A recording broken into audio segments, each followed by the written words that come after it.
जय हिंद दोस्तों, स्वागत है आपका आपके अपने यूट्यूब चैनल पर। तो आज इस वीडियो में हम बात करने वाले हैं कि जो केमिस्ट्री आई थी एनडीए फर्स्ट 2021 में, उन्हीं क्वेश्चंस पर यहाँ पर बात होने वाली है, इन क्वेश्चन पर। तो आपको अगर एनडीए का वोकैब का चाहिए, वोकैब की तैयारी करनी है, तो इस चैनल पर आपको भरपूर वोकैब की तैयारी करवाई जा रही है, जो कि प्रीवियस ईयर के माध्यम से करवाई जा रही है, जिसमें कि हर एक ऑप्शन को बहुत ही डिटेल में जाकर के डिस्कस किया गया है। तो आप जाकर के उन वीडियोस का जो प्लेलिस्ट बनाई गई है उसका लिंक वीडियो के डिस्क्रिप्शन में मिलेगा, तो आप जाकर के उसे एक बार चेक कर सकते हैं। और अगर आपको पसंद आए काम तो आप आगे की वीडियोस देख सकते हैं।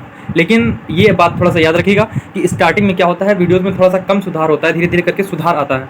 तो आप उससे निराश ना होकर के पहले वीडियो से एक आधे थोड़ा सा आगे बढ़ करके देख लीजिए, क्योंकि जैसा कि आप जानते हैं कि हम कोई बहुत ही प्रोफेशनल टीचर तो है नहीं। तो उसी तरीके से आप थोड़ा सा समझ लीजिएगा कि हम प्रोफेशनल टीचर तो है नहीं, उस हिसाब से हम बस एक्सपीरियंस शेयर करना चाह रहे हैं, तो उस हिसाब से आप देख सकते हैं। और ऐसे ही हिस्ट्री, ज्योग्राफी, पॉलिटी और फिजिक्स केमिस्ट्री के लिए एक इंपॉर्टेंट बात, अगर आपको फिजिक्स केमिस्ट्री की तैयारी करनी है तो आपको किसी अन्य चैनल पर जाने की जरूरत नहीं है। इसी चैनल पर आपको कंप्लीट फिजिक्स और केमिस्ट्री की तैयारी कराई जाएगी। लेकिन बस फर्क इतना होगा कि हम प्रीवियस ईयर के माध्यम से हर एक क्वेश्चन को डिस्कस करेंगे तथा उससे कुछ रिलेटेड कॉन्सेप्ट को डिस्कस करेंगे, जो कि एग्जाम के लिए बहुत इंपॉर्टेंट होंगे। तो आप हर एक कॉन्सेप्ट को याद भी रख सकते हैं, चाहे तो आप नोट कर सकते हैं। अगर आपके पास कोई अन्य बुक है तो उस बुक की मदद से भी आप याद कर सकते हैं। तो चलिए शुरुआत करते हैं इस वीडियो की। जैसे कि हमारा पहला क्वेश्चन दिया हुआ है, निम्नलिखित में से कौन सा हाइपोब्रोमस अम्ल का रासायनिक सूत्र है। तो जैसे कि यहाँ पर हमें पूछा तो एक ही गया है, लेकिन हमने चारों के नाम लिख रखे हैं। ऐसा क्यों? आखिरकार आपको धीरे धीरे करके, जैसे कि फार्मूला है, फार्मूले के सामने इसका नाम है, तो उससे कि आपको क्या पता होगा कि इसका नाम क्या है आखिरकार, और साथ साथ में इन्हीं से आपको तैयार भी होता जाएगा। ये जो हम वीडियोज़ के माध्यम से डिस्कस करते हैं, ये बहुत ही इंपॉर्टेंट चीज़ें होती है, क्योंकि ये दिमाग में सीधे डायरेक्ट इम्पैक्ट डालती हैं। तो हमारा जो आपको दिख ही रहा होगा कि उसका ऑप्शन नंबर बी राइट होने वाला है। तो चलिए अगला क्वेश्चन देखते हैं। कांच के निर्माण में किसका प्रयोग कच्चे माल के रूप में नहीं किया जाता है। जैसे कि हम बात कर लें कि अगर कांच का निर्माण होता है तो उसमें हम किस किस चीज़ों का प्रयोग करते हैं, तो सबसे मोस्ट इंपॉर्टेंट चीज़ सिलिका, जिसे हम एक रूप में मिट्टी भी कह सकते हैं, सिलिका। और साथ साथ में जो क्षारीय धातुएं होती हैं, क्षारीय धातुएं बोले तो जैसे कि Na यानी सोडियम, पोटेशियम, इस तरह की क्षारीय धातुएं। और द्विसंयोजी धातुएं जैसे कि कैल्शियम हो गया और बेरिलियम हो गया, जैसे कि लेड हो गया। इस तरह की धातुओं का जब हम इन धातुओं का जो मिश्रण होता है उसको जब हम प्रयोग करते हैं तो हमारा बनता है कांच। तो यहाँ पर जो बोरेक्स, तो यानी इन सब का प्रयोग किया जाता है, बोरेक्स का भी, एल्यूमिनियम का भी और इस सोडे का भी, यानी बस जिप्सम का प्रयोग नहीं करते हैं हम इसमें। जिप्सम एक यौगिक है पहली बात तो, और कोई धातु भी नहीं है। और सोडा भी आप जानते हैं कि एक यौगिक है। जैसे कि हम मान लेते हैं कि सोडा कई तरह से, एक बेकिंग सोडा होता है, खाने वाला सोडा होता है, वॉशिंग सोडा होता है, तो 2-3 सोडे होते हैं। क्वेश्चन है कि कांच जो होता है विभिन्न धातु सिलिकेटों का मिश्रण है। जो सिलिकेट होते हैं वो मिश्रण होता है, तथा यह अतिशीतित द्रव है। अतिशीतित द्रव होने का अर्थ है कि इसका जो गलनांक और क्वथनांक होता है वो निश्चित नहीं होता है कि कब यह गर्म होगा, कब यह गलेगा, कब यह नहीं गलेगा।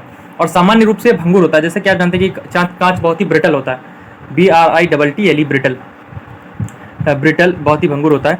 और यह क्षार धातुओं के प्रति, जैसे कि क्षार धातुएं जो सोडियम होती हैं, पोटेशियम होती हैं, मैग्नीशियम होती हैं, इनसे, तथा द्विसंयोजी धातुएं जैसे कि कैल्शियम, बेरिलियम और लेड, इनका मिश्रण होता है। यह यौगिक नहीं है। ये इंपॉर्टेंट बात है कि कभी कभी ऑप्शंस में दे देता है कि कांच के बारे में कौन सा कथन सही नहीं है, तो उसमें देता है कि यह यौगिक है, तो यह यौगिक नहीं है, ये आप याद रखिएगा। ऐसे ही कांच जो है HF में घुलकर, यानी जो हाइड्रोजन फ्लोराइड होता है वो HF में घुलकर H2SiF6 यानी फ्लूओसिलिक एसिड टेट्राफ्लोरोसिलीन बनाने के कारण घुलनशील होता है। ये बात याद रखिएगा कि इसके कारण घुलनशील होता है। ये चाहे ना याद रखिए, लेकिन ये याद रखिएगा कि HF में घुल जाता है। HF यानी हाइड्रोजन फ्लोराइड का जो विलयन होता है उसमें घुल जाता है। उसी के कारण हम कांच पर विभिन्न प्रकार की आकृतियां बना लेते हैं। जैसे कि आपने देखा होगा कि कंची जो होते हैं उनको कंचे को बनाया जाता है। ऐसे ही जब कांच जो गर्म होता है, यानी जब कांच से हम किसी आकृति को ढालते हैं तो गर्म करना ही पड़ता है पहले, फिर उसके बाद में जब इसको ठंडा करते हैं ना, तो इसको तापानुशीतन प्रक्रिया के द्वारा ठंडा किया जाता है। तापानुशीतन, ये इंपॉर्टेंट पॉइंट है, तापानुशीतन प्रक्रिया के द्वारा इसे ठंडा किया जाता है, तापानुशीतन प्रक्रिया के द्वारा। तो चलते हैं अगला क्वेश्चन देखते हैं। ताम्र के विद्युत अपघटनी, ये ताम्र है, देखो इतना हिंदी में बोलते हैं कि आप लोग कंफ्यूज हो जाओ, लेकिन कंफ्यूज नहीं होना। ताम्र मतलब तांबा, ताम्र मतलब तांबा। इन धीरे धीरे वर्ड से आप रिलेट होइए। विद्युत अपघटनी, इलेक्ट्रोलाइसिस, परिष्करण में विद्युत अपघट्य, निम्नलिखित में से किसका विलयन होता है। तो जैसे कि जो विद्युत अपघटनी प्रक्रिया होती है जिसमें विद्युत अपघटन कराया जाता है, तो उसमें जिस तत्व को हमें शुद्ध करना होता है उसको मतलब जैसे कि जो हमें मान लिया कि हमें तांबे को ही शुद्ध करना है, तो जो तांबा जो है अशुद्ध है, इस तांबे को हमें क्या करना है, इसको एनोड बनाना है, इसे एनोड बना देना है, इसे एनोड बनाना है, इसे एनोड बनाना है। और साथ साथ में जो शुद्ध है, फिर हमें कुछ एक एक्स्ट्रा शुद्ध धातु चाहिए होगी, तो उस शुद्ध धातु को हम कैथोड बना देते हैं, इन दोनों को डाल देते हैं विलयन में। और विलयन कैसा होगा, विलयन उसी चीज़ का होगा जैसे कि सिल्वर है, हमें सिल्वर बनाना है, मतलब सिल्वर को शुद्ध करना है तो हमें सिल्वर सल्फेट का प्रयोग करना होगा, सिल्वर सल्फेट यानी Ag2SO4 का प्रयोग करना होगा। और यहाँ पर तांबे का प्रयोग किया गया तो हमें कॉपर सल्फेट का प्रयोग करना होगा। यानी जिस चीज़ को शुद्ध करना है उसी का विलयन, वो भी सल्फेट वाला। तो ये हमारा ऑप्शन नंबर इसका बी राइट हो जाएगा। तो यानी हम अम्लीकृत कॉपर सल्फेट का प्रयोग करते हैं। तो यहाँ पर वही बातें लिखी गई हैं, जो अशुद्ध धातु है उसको हम एनोड बना देते हैं, जो शुद्ध धातु है उसको हम कैथोड बना देते हैं। और उसी नमक का, मतलब देखो धातु के नमक का एक घोल जिसे परिष्कृत किया जाना यानी जिसे शुद्ध करना है, उसी को हम इलेक्ट्रोलाइट यानी हम विद्युत अपघट्य के रूप में यूज़ करते हैं। तो यही बातें लिखी हुई हैं। और जो घुलनशील अशुद्धियाँ होती हैं वो घोल में घुल जाती हैं, और जो अघुलनशील होते हैं वो मिट्टी के रूप में नीचे बैठ जाती हैं, जिसे एनोड मड कहा जाता है। एनोड मतलब मड तो कीचड़ समझते हैं ना आप।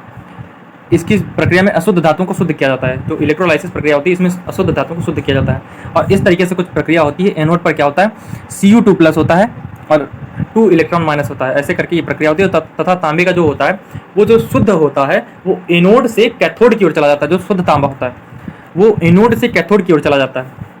चलते हैं अगले क्वेश्चन की ओर। सोल्डर धातु मतलब सोल्डर निम्नलिखित में से किसका मिश्र धातु है। जैसे कि वहां पर मिश्र धातु को क्या बोला था, मिश्रातु।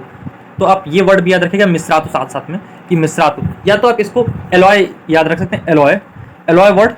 जैसे कि आप पेपर में बैठे हैं, आपके राइट साइड में इंग्लिश लिखी होती है, उसी में तुरंत देख लो कि मिश्र धातु है कि एलॉय है, तो एलॉय से आप याद रख सकते हैं। एलॉय बहुत ही आसान वर्ड होगा। तो यहाँ पर जैसे कि देखें तो ये इसका ऑप्शन नंबर बी राइट मतलब सी राइट हो जाएगा। ये जो लेड है और जो स्टेन एसन है इसका मिक्सचर होता है। तो हम देख लेते हैं लेड यानी जिसे बोलते हैं टिन और लेड। तो जो सोल्डर धातु जिसे टांका है, टांका धातु भी कहते हैं, इसका प्रयोग टांका लगाने में किया जाता है। तो ये टिन और लेड का मिक्सचर होता है।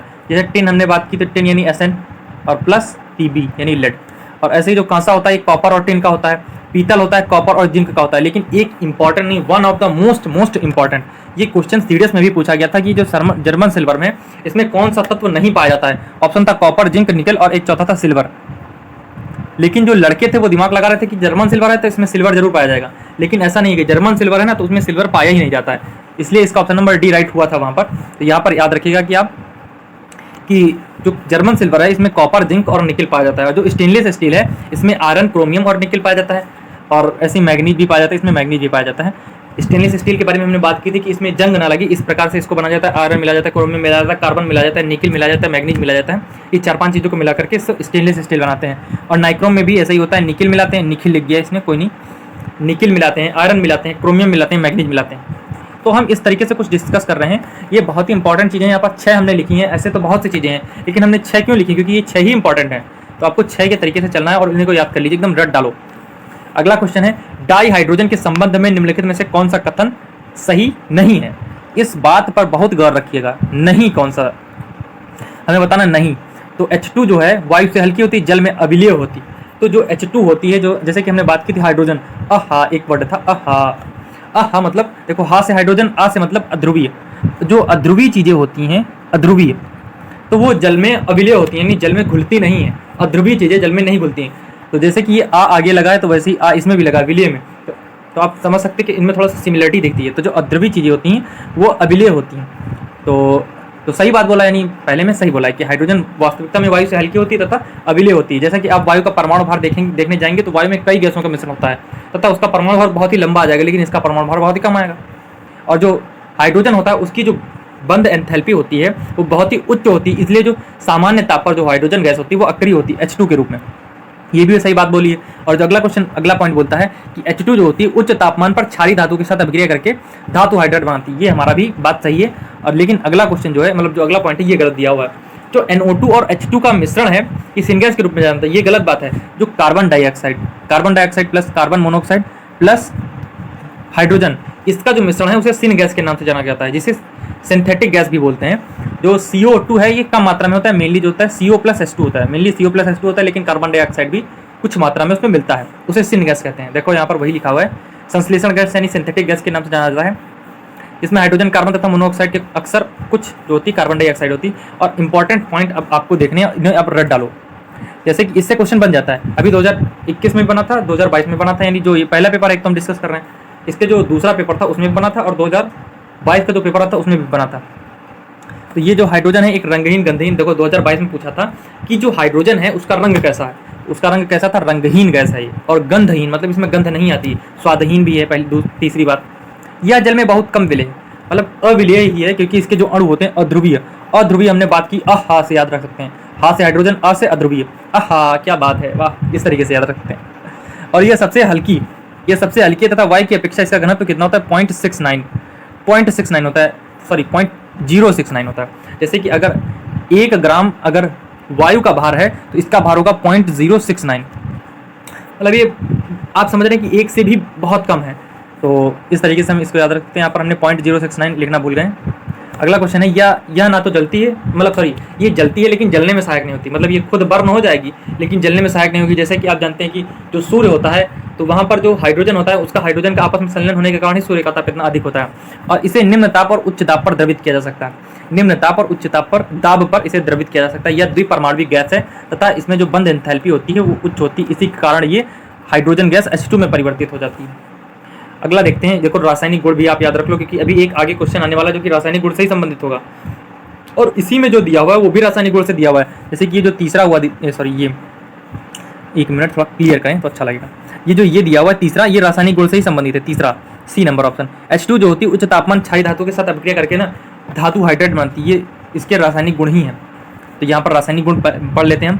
देखो उच्च बंध एंथैल्पी का, एक मिनट, उच्च बंध एंथैल्पी के कारण देखो कच्छ ताप पर अत्यंत सक्रिय नहीं होती है तथा अन्य तत्वों से आसानी से क्रिया नहीं करती तथा लिटमस पर इसका कोई प्रभाव नहीं पड़ता, यानी ना क्षारीय होती है और ना ही अम्लीय होती है। लिटमस पर इसका कोई प्रभाव नहीं पड़ता। यह हल्की धातु जैसे सोडियम, पोटेशियम और कैल्शियम इनके साथ क्रिया करके हाइड्रेट बनाती है, विद्युत संयोजी हाइड्रेट। जैसे कि Na के साथ H2 क्रिया करेगी तो NaH यानी सोडियम हाइड्रेट बनाएगी। ऐसे चौथा पॉइंट है, हाइड्रोजन के लिए हैलोजन की क्रियाशीलता का मतलब जो क्रियाशीलता होती है घटती है। जैसे कि जो फ्लोराइड होता है, मतलब F जो होता है, इसके साथ में हाइड्रोजन केवल और केवल अंधेरे में क्रिया करती है, और जबकि जो क्लोरीन होता है, देखो सबसे ज़्यादा हाइड्रोजन फ्लोरीन के साथ में क्रियाशील होती है, F वाले के साथ में क्रियाशील होती है। तो इसमें ये देखो एक ये एरो लगा रखे हैं ना, और अगर इन चारों को एक साथ रखा जाए तो सबसे पहले फ्लोराइड के साथ में क्रिया करेगी, F के साथ में क्रिया करेगी। तो ऐसे ही आप जान सकते हैं जो फ्लोराइड के साथ में अंधेरे में क्रिया करती है और क्लोरीन के साथ में सूर्य के प्रकाश में क्रिया करती है। ब्रोमीन के साथ में जब हम केवल गर्म कर देते हैं, मतलब सिर्फ और सिर्फ हमें गर्म करना होता है तब क्रिया कर लेती है। और जो I2 होता है यानी आयोडीन, तो आयोडीन से तब क्रिया करेगी जब हमें इसके कोई उत्प्रेरक रखना हो, जैसे कि Fe को रख दिया, Fe या मॉलिब्डेनम को रख दिया, इस तरह के उत्प्रेरक रखने होंगे तो तब ये क्रिया करेगी। तो आपको जैसे कि हमने बात की थी कि जो डी जो ब्लॉक होता है, डी ब्लॉक के जो तत्व होते हैं वो उत्प्रेरक प्रकृति के होते हैं। जो Fe है ये किस ब्लॉक का तत्व है, डी ही ब्लॉक का तत्व है, और मॉलिब्डेनम भी डी ब्लॉक का तत्व है। तो चलते हैं अगले क्वेश्चन की ओर। निम्नलिखित में से, हाँ तो उसकी तो बात कर चुके हैं, निम्नलिखित में से कौन से समुच्चय की संयोजकता समान है। तो संयोजकता को हमने पिछले वीडियो में डिस्कस कर रखा है कि संयोजकता आखिरकार क्या होती है। संयोजकता किसे कहते हैं, संयोजकता किसी जो परमाणु होता है, किसी परमाणु के बाह्य कक्षा में, जैसे कि कोई परमाणु है उसकी बाहरी कक्षा में उपस्थित इलेक्ट्रॉनों की संख्या को ही हम संयोजकता कहते हैं। ये थोड़ा सा गलत यहाँ पर लिखा है, उस पर ध्यान न दीजिए।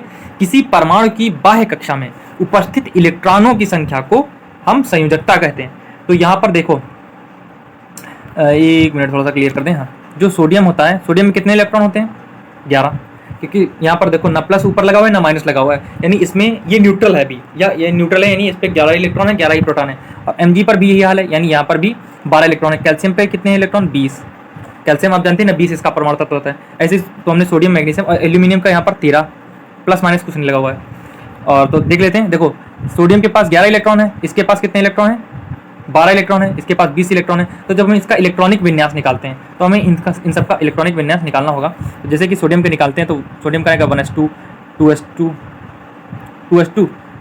सॉरी, फिर 3s2, सॉरी गलत हो गया, 2s2 के बाद 2p6 आएगा, 2s2, 2p6, फिर आएगा 3s2, फिर आएगा 3p6। लेकिन इतना आने की जरूरत ही नहीं पड़ेगी, 3s1 में ही काम चल जाएगा, क्योंकि 2, 2, 4, 6, 10, 11 Na का हो गया। ऐसे मतलब ये हमारा उसका हो जाता है, किसका, सोडियम Na का, यानी सोडियम Na का हो जाता है ये। मैग्नीशियम का निकालेंगे तो 3s2 की जगह 3s1 की जगह 3s2 हो जाएगा। और फिर कैल्शियम का निकालना है तो कैल्शियम का निकालेंगे तो 2p6 के बाद आएगा हमारा 3s2, 3p6, फिर 4s2। तो आप देख रहे हैं कि यहाँ पर 10 इलेक्ट्रॉन, ये 10 इलेक्ट्रॉन 20 हो गए, तो हमारा 20 हो जाता है। यानी बाह्य कक्षा कौन सी, 4। तो 4 में कितने इलेक्ट्रॉन हैं, 2। और जबकि सोडियम में कितने इलेक्ट्रॉन थे बाह्य कक्षा में, 1, क्योंकि सोडियम की बाहरी कक्षा 3 है और मैग्नीशियम की बाहरी कक्षा भी 3 है। मैग्नीशियम और सोडियम की जो बारीक कक्षा है इस यहाँ पर भी 3 है और यहाँ पर भी 3 है, जबकि जो कैल्शियम है उसकी बारीक कक्षा 4 है। तो बारीक कक्षा में 2 इलेक्ट्रॉन कैल्शियम के और मैग्नीशियम के 2 इलेक्ट्रॉन, और जो पोटेशियम होता है सॉरी Na यानी सोडियम होता है उसके 1 इलेक्ट्रॉन। तो यहाँ पर हम ऑप्शन में देखते हैं तो हमारा पहला ऑप्शन तो गलत हो जाता है ऐसे ही, क्योंकि इसमें बारीक कक्षा में 1 इलेक्ट्रॉन, इसमें बारीक कक्षा में 2 इलेक्ट्रॉन, इसकी बारीक कक्षा में भी 2 इलेक्ट्रॉन। तो सोडियम के 1, यहाँ पर 2, इसकी बारीक कक्षा में 3 इलेक्ट्रॉन। एल्यूमिनियम के 3 होते हैं, आप इलेक्ट्रॉनिक विन्यास कर लीजिएगा, इसका जो परमाणु क्रमांक होता है वो 13 होता है। और ऐसे मैग्नीशियम के भी 2, कैल्शियम के भी 2 और पोटेशियम के भी जो बारीक कक्षा होती है देखो इसके 19 होते हैं, यानी इसका परमाणु क्रमांक 19 होता है। इलेक्ट्रॉनिक विन्यास करने पर इसके बारीक कक्षा में 1 इलेक्ट्रॉन आता है पोटेशियम का। लेकिन ये जो ऑप्शन नंबर डी हमारा दिया हुआ है मैग्नीशियम और कैल्शियम और बेरिलियम, ये हमारा ऑप्शन नंबर डी राइट हो जाएगा। यानी जो इसकी जो संयोजकता है इसकी भी 2 संयोजकता है Mg की, और कैल्शियम की भी 2 संयोजकता है और बेरिलियम की भी 2 संयोजकता है, क्योंकि जो इनके जो परमाणु होते हैं मतलब ये जो परमाणु है इनकी बाह्य कक्षा में इलेक्ट्रॉनों की संख्या सिर्फ और सिर्फ तीनों में यानी 2-2 ही होती है। सबके बाह्य कक्षा में 2-2 इलेक्ट्रॉन होते हैं, इसलिए हमारा ऑप्शन नंबर डी राइट है। देखो इनको थोड़ा सा आप खुद भी मेहनत करिए, एक रफ कॉपी उठाओ और रफ कॉपी में सबका इलेक्ट्रॉनिक विन्यास कर लो। कम से कम 30 तक आप इलेक्ट्रॉनिक विन्यास लिख डालो और 30 तक परमाणु क्रमांक आपको याद होने चाहिए। ये आपके लिए बहुत ही हेल्पफुल होंगे और कम से कम मतलब एनडीए के लिए तो बिल्कुल जरूर हेल्पफुल होंगे। देखो जब इंटर होता है तो इंटर के लिए थोड़ा डीप जाना पड़ता है, लेकिन यहाँ पर हमें इतना डीप जाना ही नहीं है, इतना डीप जाने की जरूरत ही नहीं है। अगला क्वेश्चन है साबुन के शोधन की प्रक्रिया के संबंध में निम्नलिखित में से कौन सा सही नहीं है। तो इसमें हमें बताना है कौन सा सही नहीं है। तो जैसा कि आप जानते हैं कि जो साबुन होता है उसको वो क्या होता है, उच्च वसीय जो अम्ल होते हैं जैसे कि पोमेटिक ऑयल, स्टेरिक एसिड और ओलिक एसिड, इस तरीके जो एसिड होते हैं ये इनके जो सोडियम और पोटेशियम लवण होते हैं उन्हें हम साबुन कहते हैं। तो जो पोटेशियम होता है इससे हमें मुलायम साबुन बनता है। इससे कैसा मुलायम साबुन बनता है? मुलायम साबुन, यानी पोटेशियम KOH यानी पोटेशियम हाइड्रोक्साइड और जो NaOH है इनको आप याद रखिएगा, NaOH को कहते हैं हम कास्टिक सोडा। ये नाम कभी कभी पूछ भी सकता है कास्टिक सोडा, या तो अगर आपको नाम नहीं पूछा जाएगा तो ये पूछेगा कि इस मतलब मान लिया किसी भी तत्व का नाम दिया कह दिया कि कास्टिक सोडा के साथ क्रिया कराएं तो क्या बनता है। तो आपको याद रखना होगा कि NaOH जो है इसका नाम कास्टिक सोडा भी, इसे हम कास्टिक पोटास बोलते हैं। KOH को कास्टिक पोटास बोलते हैं, कास्टिक पोटास। तो ऐसे ही हम देख लेते हैं कि जो देखिए यहाँ पर रिएक्शन लिख रखी गई है कि जो NaOH यानी कास्टिक सोडा है इसके साथ में क्रिया कराते हैं तो हमें ये प्राप्त होता है ग्लिसरॉल, अलग है ये साबुन है हमारा।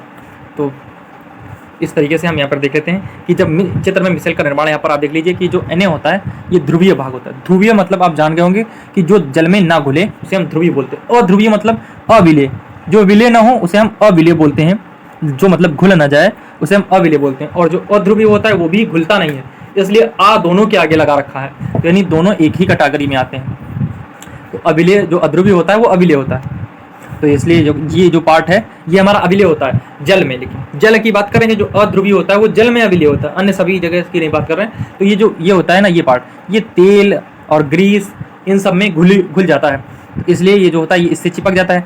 जबकि जो सोडियम होता है यानी Na- ये अध्रुवीय यानी जल में विलय नहीं, सॉरी ध्रुवीय होता है जो जल में घुलता नहीं है, ये खींचता है। जब हम कपड़े को हिलाते हैं ना तो कपड़े को हिलाने से जो सोडियम के आयन होते हैं ये तेल को घसीट लेते हैं इसी के साथ में, क्योंकि जो ये वाला है यानी जो टेढ़ी मेढ़ी लाइन है ये तेल को छोड़ने के लिए तैयार नहीं। तो जो तेल होता है वो कहता है अरे छोड़ो हम कपड़ा ही छोड़ देते हैं, काम खत्म। तो कपड़ा छोड़ के वो साथ में निकल आता है, इसलिए जो कपड़े होते हैं वो साफ हो जाते हैं। तो इसका जो हम आंसर देखें कुछ, एक मिनट, सॉरी फॉर दैट, थोड़ा सा वीडियो स्टॉप करना पड़ा था। जो पहला हमारा ऑप्शन दिया हुआ है हमारा पहला ऑप्शन क्या दिया हुआ है कि तेल और मिसेल के केंद्र एकत्रित हो जाता है। तेल और मैल जो होता है मिसेल के केंद्र में एकत्रित हो जाता है। जैसा कि हमने चित्र में देखा कि मैल बीच में था और इसके बगल में ऐसे ऐसे श्रृंखला बनी हुई थी, यहाँ पर Na था, Na+। तो आपने ये भी देख लिया, Na- था सॉरी। और जो साबुन मिसेल प्रकाश का प्रकीर्णन करता है, जैसे कि आपने देखा होगा फिजिक्स में पढ़ा होगा कि जो साबुन का बुलबुला होता है वो व्यतिकरण के कारण जो 7 रंग प्रदर्शित करता है वो व्यतिकरण के कारण प्रदर्शित करता है, और जबकि जो चमकीला दिखाई देता है वो किसके कारण? प्रकाश के प्रकीर्णन के कारण ही साबुन का बुलबुला चमकीला दिखाई देता है। तो अगला जो क्वेश्चन हमारा है, अगला ऑप्शन है साबुन दीर्घ श्रृंखला कार्बोक्सिलिक अम्ल के अमोनियम लवण होते हैं। जैसे कि अभी हमने बात की जो साबुन होते हैं वो दीर्घ श्रृंखला के कार्बोक्सिलिक अम्ल के जो अमोनियम लवण ना होकर के सोडियम के या पोटेशियम के लवण होते हैं। अभी हमने 2 ही पॉइंट पर बात की कि जो उच्च वसीय अम्ल होते हैं जैसे stearic acid, oleic acid, palmitic acid, ये जो होते हैं ये सोडियम और पोटेशियम के जो होते हैं, सोडियम और पोटेशियम के लवण होते हैं। तथा जो NaOH है इसे हम कास्टिक सोडा भी कहते हैं, तथा इससे हमारा कठोर साबुन बनता है। जो NaOH है इससे कठोर साबुन बनता है, जबकि जो KOH है यानी पोटेशियम होता है इससे हमारा मुलायम साबुन बनता है। तो अगला देख लेते हैं, यही हमारा कथन गलत हो जाएगा, यानी ये कथन हमारा रॉन्ग है, ये हमारा कथन रॉन्ग है। और जो अगला दिया साबुन कठोर जल में कैल्शियम और मैग्नीशियम आयनों के साथ अविलेय अवक्षेप बनाता है। तो जैसा कि आप जानते हैं कि जो साबुन होता है वो कठोर जल के साथ झाग नहीं देता है, क्योंकि जो कैल्शियम और मैग्नीशियम के आयन हैं, तो मतलब जल की कठोरता आखिरकार क्यों होती है, तो ये हम पॉइंट समझ लेते हैं। कैल्शियम और मैग्नीशियम के जो क्लोराइड होते हैं और सल्फेट होते हैं, उनके कारण में जल में जो स्थायी कठोरता यानी परमानेंट स्थायी कठोरता आ जाती है, परमानेंट स्थायी कठोरता आ जाती है कैल्शियम और मैग्नीशियम के जो क्लोराइड और सल्फेट होते हैं, उनके कारण जल में परमानेंट कठोरता आ जाती है। और जैसे कि कठोरता आप जानते हैं कि दो प्रकार की होती है, एक परमानेंट होती है, एक टेम्परेरी होती है। तो अस्थायी कठोरता, जब हम आ लगाते हैं, अस्थायी कठोरता जो होती है वो कैल्शियम और मैग्नीशियम के जो हाइड्रोजन के कार्बोनेट होते हैं, हाइड्रोजन के कार्बोनेट की उपस्थिति के कारण अस्थायी कठोरता होती है, वाली अस्थायी कठोरता होती है। और जो स्थायी यानी परमानेंट वाली होती है वो क्लोराइड और सल्फेटों की उपस्थिति के कारण होती है, और कैल्शियम मैग्नीशियम तो उपस्थिति रहते हैं, उनकी तो बात ही नहीं करना। चलते हैं अगले क्वेश्चन की ओर। जैसा कि अगला क्वेश्चन अपना दिया हुआ है, निकेल उत्प्रेरक का उपयोग करते हुए वनस्पति तेलों का हाइड्रोजनीकरण निम्नलिखित में से किसका उदाहरण है। तो जैसा कि आप जानते हैं कि जो अपनी संकलन अभिक्रिया होती है, संकलन अभिक्रिया, तो इसे हम क्या एडिशनल रिएक्शन के भी नाम से जानते हैं, अंग्रेजी में एडिशनल रिएक्शन, यही हमारा आंसर हो जाएगा। संकलन अभिक्रिया में हम हाइड्रोजनीकरण मतलब वनस्पति तेलों का जो है हाइड्रोजनीकरण करते हैं, जिसके तहत हम निकेल का उत्प्रेरक का उपयोग करते हैं, निकेल उत्प्रेरक का। तो चलते हैं अगले क्वेश्चन की ओर। तो वही बात लिखी हुई है यहाँ पर, निम्नलिखित में से कौन सा पदार्थ कार्बन का अपर रूप है। तो ये आप तो जानते होंगे कि जो कार्बन है, कार्बन के दो तरह के रूप होते हैं, एक क्रिस्टलीय रूप होता है, एक अक्रिस्टलीय रूप होता है। एक क्रिस्टलीय रूप होता है और एक अक्रिस्टलीय रूप होता है। जो क्रिस्टलीय रूप होता है उसमें मुख्यतः 3 प्रकार के होते हैं, एक हीरा होता है, एक ग्राफीन, सॉरी यहाँ पर ग्राफीन नहीं, मतलब ग्राफीन ही है, लेकिन इसको उन्होंने तरीका बदल के लिखा है, ग्रेफाइट होगा, ग्रेफाइट। ये भी हमारा सही है, लेकिन ऑप्शन नंबर जो सी है ये फ्लाई एश इसका आंसर हो जाएगा। जो फ्लाई एश है वो कार्बन का अपर रूप नहीं है। तो अगला देखते हैं, जो फ्लोरीन है, फ्लोरीन भी इसका अपर रूप है, जैसे कि हमने बात की। तो ग्रेफाइट है, हीरा है, ग्राफीन है, और जो फ्लाई एश है, फ्लाई एश नहीं, फ्लोरीन, ये इसके जो है अपर रूप होते हैं। और अगर हम अक्रिस्टलीय रूपों की बात करें, जब हम जो कि क्रिस्टल के रूप में नहीं पाए जाते हैं, तो उनमें से मुख्यतः जो होता है कोयला है, चारकोल है, कोक है, ये जो होते हैं अक्रिस्टलीय रूप होते हैं, अक्रिस्टलीय रूप। चलते हैं अगले क्वेश्चन की ओर। निम्नलिखित में से कौन सी अभिक्रिया के परिणाम स्वरूप हाइड्रोजन गैस का विमोचन नहीं होता।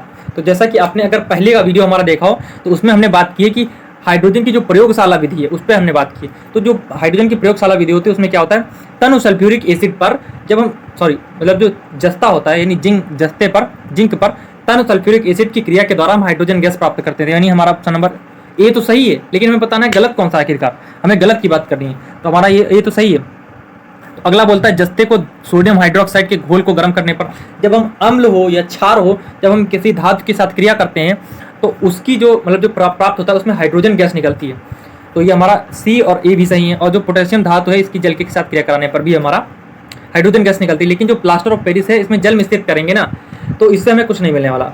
जो जिप्सम होता है, जिप्सम में जल मिश्रित करने से हमारा प्लास्टर ऑफ पेरिस बनता है। तो ये हमारा ऑप्शन नंबर सी ही, मतलब बी ही राइट आंसर हो जाएगा। बी हमारा राइट आंसर हो जाएगा, यानी इस क्वेश्चन का राइट आंसर हो जाएगा। जबकि जो ए, सी और डी ये सही बातें हैं, और जबकि जो बी बात है ये गलत बात है। इसी में हम देखो सारी प्रयोगशाला विधि, सब जो रासायनिक प्रक्रिया होती हैं इनको देख लेते हैं, ये बहुत इंपॉर्टेंट है। जैसे कि प्रयोगशाला विधि में तन सल्फ्यूरिक अम्ल, जस्ते पर तन सल्फ्यूरिक अम्ल की क्रिया द्वारा इसे बनाते हैं। जल के विद्युत अपघटन द्वारा, देखो जल जो होता है तो जल के विद्युत अपघटन द्वारा हम इसे बनाते हैं, तथा जो हाइड्रोजन गैस होती है वो कैथोड पर एकत्रित हो जाती है। जैसे कि आप जानते हैं कि कैथोड जो होता है वो ऋणात्मक होता है, निगेटिव होता है, हाँ निगेटिव होता है, क्योंकि हाइड्रोजन जो होती है वो पॉजिटिव होती है। हाइड्रोजन पॉजिटिव होती है तो ये कैथोड पर जाकर के एकत्रित हो जाती है। और ऐसे जो धातु के जो, अगर हम धातुओं के साथ क्रिया कराते हैं, जैसे कि जिंक है, मैग्नीशियम है और Fe यानी लोहा है, इनके साथ क्रिया कराते हैं, तो इन पर जब हम अम्ल डालते हैं तो इसके तहत हमारा हाइड्रोजन गैस निकलती है। लेकिन एक धातु है जो कि कैल्शियम है, अगर हम कैल्शियम पर सल्फ्यूरिक अम्ल यानी किसी भी अम्ल को डालते हैं तो बहुत कम, सिर्फ सल्फ्यूरिक अम्ल, क्योंकि अगर हम सल्फ्यूरिक अम्ल डालते हैं ना तो उससे हाइड्रोजन गैस निकलती तो, लेकिन बहुत कम मात्रा में निकलती है। ऐसा क्यों होता है? ऐसा इसलिए होता है जो कि कैल्शियम सल्फेट होता है एक अविलेय अविक्षेप, अविलेय मतलब आप समझ गए होंगे कि अविलेय यानी ये जो कैल्शियम सल्फेट है अध्रुवीय, इसीलिए अविलेय है, तो ये अविलेय अविक्षेप बनाता है। तो कुछ धातु जैसे कि प्लेटिनम, सिल्वर और गोल्ड अम्ल के साथ अभिक्रिया करके हाइड्रोजन गैस उत्पन्न नहीं करती हैं। तो देख लेते हैं कुछ धातुएं क्या, जैसे कि हमें उन्हें भारी धातुएं कह सकते हैं। जो गोल्ड, सिल्वर और जो प्लेटिनम होती हैं ये भारी धातुएं होती हैं, तो इनके साथ क्रिया करके हाइड्रोजन गैस नहीं देते हैं। अम्ल की क्रिया के द्वारा हाइड्रोजन गैस नहीं मिलती है। और जब धातुएं जो होती हैं जिन पर क्षारों की क्रिया द्वारा, जैसे कि क्षार, जैसे कि आप जानते हैं कि NaOH, KOH या MgOH, इन क्षारों की क्रिया के द्वारा हमें प्राप्त होती है। और अम्ल तो आप जानते हैं कि जैसे कि HCl हो गया, H2SO4 हो गया, मुख्यतः यही दो अम्ल प्रचलन में रहते हैं, HCl, H2SO4। इन तरह के अम्लों का प्रयोग करके हम धातुओं पर प्रयोग करके हम निकाल सकते हैं हाइड्रोजन गैस, और इन तरह के क्षारों का प्रयोग करके हम हाइड्रोजन गैस निकाल सकते हैं। तो बहुत अधिक क्रियाशील धातुएं जो ये हैं, इन पर जल की क्रिया के द्वारा भी हम जल की क्रिया, देखो जल, हमने वही बात की ना कि जल की क्रिया, अगर जैसे बहुत क्रियाशील धातुएं, जैसे कि जो क्षारीय धातुएं होती हैं, क्षारीय धातुएं वो बहुत क्रियाशील होती हैं। जैसे कि हमने बात की थी S ब्लॉक की जो धातुएं होती हैं, S ब्लॉक की धातुओं पर हम जल की क्रिया के द्वारा हाइड्रोजन गैस प्राप्त कर सकते हैं।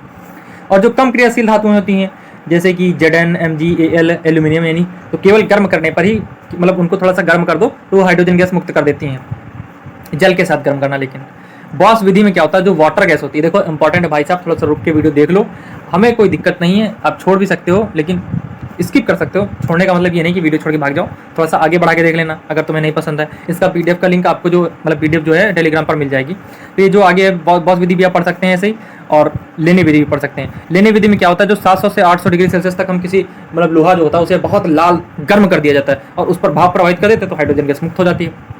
ऐसे जो वाटर गैस होती है, वाटर गैस, ये आप याद रखिएगा, वाटर गैस, कभी कभी पूछते हैं कि वाटर गैस का फॉर्मूला क्या है, ये दे देंगे और कहेंगे कि मतलब एक रिएक्शन जैसे दे दिया कि इसको रिएक्शन करके CO+H2 बन गया, और बताओ ये क्या है, ये वाटर गैस है, जल गैस है, प्रोड्यूसर गैस है, इस तरीके से आपको पूछ लेंगे। तो वाटर गैस पर हम जब भाप प्रवाहित करते हैं तो भी हमारी हाइड्रोजन गैस प्राप्त होती है। तो याद रखते हैं आप, निम्नलिखित में से कौन सा अम्ल टमाटर में प्रमुख रूप से पाया जाता है। तो आप जानते हैं कि जो ऑक्जेलिक एसिड होता है, तो यही हमारा टमाटर में पाया जाता है। तो जो एसिटिक एसिड होता है, तो आप जानते हैं कि ये सिरका में पाया जाता है, किसमें, सिरके में। ये NDA में आ चुका है, 2020 में आया था। और जो टार्टरिक एसिड है, तो टार्टरिक एसिड आप जानते हैं कि टार्टरिक एसिड आपने घर में सुना होगा, टार्टरी डाल दो उसमें, हलवाई अधिकतर जो होते हैं टार्टरी का प्रयोग करते हैं। तो टार्टरी जो होता है वो खट्टी चीज़ों के लिए यूज़ किया जाता है, जैसे कि इमली, तो ये खट्टी चीज़ों में पाया जाता है इमली में। और जो लैक्टिक एसिड, तो आप जानते हैं कि दूध में लैक्टिक एसिड पाया जाता है। ऐसे ही देख लेते हैं, इसके बारे में वही चीज़ें लिखी हुई हैं। जो सिट्रिक एसिड है वो नींबू अंगूर में पाया जाता है, मैलिक एसिड कच्चा सेब होता है, टार्टरिक एसिड इमली में पाया जाता है, एसिटिक एसिड सिरके में पाया जाता है, लैक्टिक एसिड दूध में पाया जाता है, ऑक्जेलिक एसिड टमाटर में पाया जाता है, हाइड्रोक्लोरिक एसिड तो आप जानते हैं कि अपने पेट में पाया जाता है, अमाशय यानी, और तथा रसायन जैसे कि केमिस्ट्री की लैब हो गए उनमें पाया जाता है। तो आप ये बहुत इंपॉर्टेंट है, याद रख सकते हैं। ये आपकी मर्जी भाई साहब, देखो हम तो वही चीज़ बता रहे हैं जो इंपॉर्टेंट है। जैसे कि ये टार्टरिक एसिड वाला अभी आपने चारों ऑप्शन देख ली, एसिटिक एसिड भी पूछा जा चुका है, और अभी ऑक्जेलिक एसिड भी आपके सामने पूछा जा चुका है, और ये मेलिक एसिड भी पूछा जाता है। तो ये जो इंपॉर्टेंट ही लिखेंगे हम, फालतू के यहाँ पर कुछ लिखने वाले नहीं। अगला क्वेश्चन है, रदरफोर्ड का जो अल्फा प्रकीर्णन प्रयोग से निम्नलिखित में से कौन सा निष्कर्ष नहीं निकाला जा सकता। भाई लोग शेयर कर दो वीडियो को, और सब्सक्राइब कर लो चैनल को, और लाइक कर दो चैनल को। तो अगला क्वेश्चन ये क्वेश्चन देखते हैं। ऑप्शन ए बोलता है परमाणु में अधिकांश भाग रिक्त होता है। तो जैसे कि अगर आप बात करते हैं कि रदरफोर्ड साहब ने क्या बताया था, तो उन्होंने जब अपना अल्फा प्रकीर्णन प्रयोग किया तो उसके तहत उन्होंने 5 निष्कर्ष निकाले। जो अल्फा प्रकीर्णन प्रयोग था, तो उन्होंने किस धातु का प्रयोग किया था, इसको आप कमेंट बॉक्स में बताइएगा किस धातु का प्रयोग किया था। तो जो ऑप्शन ए हाँ, मतलब उन्होंने 5 तथ्य दे दिए, जिसमें पहला तथ्य था कि जो परमाणु का अधिकांश भाग होता है वो खोखला होता है, उन्होंने पहला तथ्य दिया। दूसरा तथ्य में उन्होंने बोला कि जो नाभिक का जो धनावेश होता है वो एक छोटे से यानी सूक्ष्म से स्थान में केंद्रित होता है, यानी छोटे से स्थान पर रखा होता है। थर्ड पॉइंट में उनका कहना था कि जो थर्ड पॉइंट में उनका कहना था कि जो नाभिक होता है उसकी त्रिज्या जो होती है 10⁻⁻15 मीटर होती है, जबकि जो अपना परमाणु होता है उसकी त्रिज्या 10⁻10 मीटर होती है।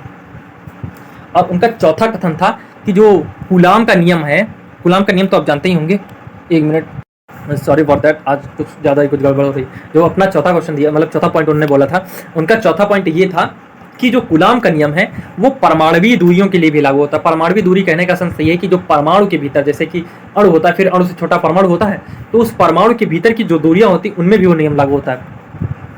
और लास्ट नियम उन्होंने कहा था कि जो 5 नंबर है, उन्होंने कहा था कि जो नाभिक होता है, नाभिक में जो धन आवेश होता है वो भिन्न भिन्न परमाणु के लिए उस धन आवेश का जो मान होता है, मतलब वो जो मान होता है धनावेश का मान, वो भिन्न भिन्न परमाणुओं के लिए भिन्न भिन्न होता है। तो इसमें हम देख लेते हैं कि कौन सा कथन सही नहीं है। तो इसका ऑप्शन नंबर सी गलत हो जाएगा। इलेक्ट्रॉन स्थित ऊर्जा वृत्ति पथ पर गति करते हैं, इलेक्ट्रॉन स्थिर ऊर्जा के वृत्ति पथ पर गति करते हैं, जिन्हें कक्षा या ऑर्बिट कहा जाता है। तो ये कथन गलत हो जाएगा, क्योंकि जो रदरफोर्ड साहब थे, इनका जो मॉडल फेल हुआ था, आखिरकार क्यों फेल हुआ था, 2 कारण थे। पहला कारण था उन्होंने इलेक्ट्रॉन के स्थायित्व के बारे में नहीं बता पाए। जो कहने का मतलब ये है कि उन्होंने कहा था कि जो इलेक्ट्रॉन है तो ये सारी बातें आपको लिखी मिल जाएंगी, आप आगे जाकर के स्लाइड में देख सकते हैं। इसका लिंक जो PDF है वो टेलीग्राम पर मिलेगा। तो उन्होंने कहा था कि जो इलेक्ट्रॉन है वो अपने मतलब जो अपनी कक्षा में घूमता है वो अभिकेंद्र त्वरण से घूमता है, अभिकेंद्र त्वरण से घूमता है। तो जो गति विज्ञान होती है, एक गति विज्ञान होता है भौतिकी गति विज्ञान, उसके अनुसार अगर कोई परमाणु अभिकेंद्र त्वरण से गति कर रहा है तो वह गति करते समय अवश्य ही ऊर्जा उत्सर्जित करेगा। मतलब ऊर्जा उत्सर्जित करने का मतलब है कि अपनी कुछ ना कुछ एनर्जी को उत्सर्जित करता रहेगा, निकालता रहेगा अपने अंदर से।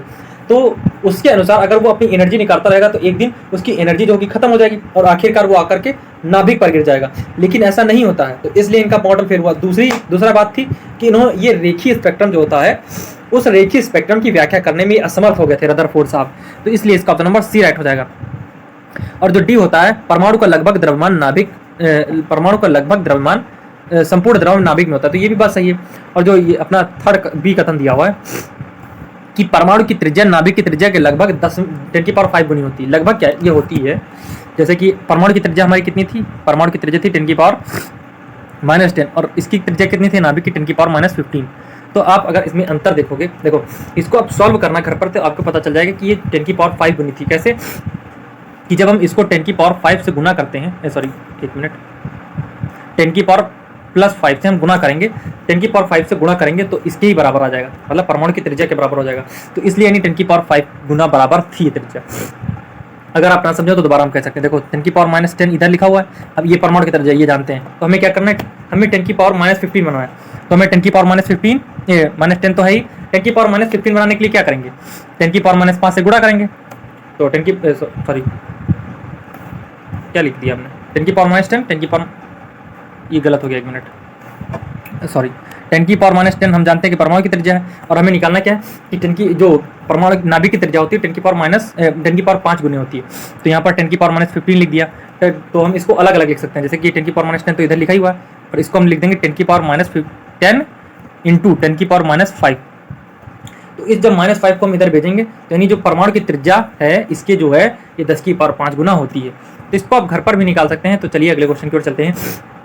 ये सारी बातें यहाँ पर लिखी हुई हैं, तो ये आप जाकर के चैनल पर मतलब टेलीग्राम चैनल पर ले सकते हैं।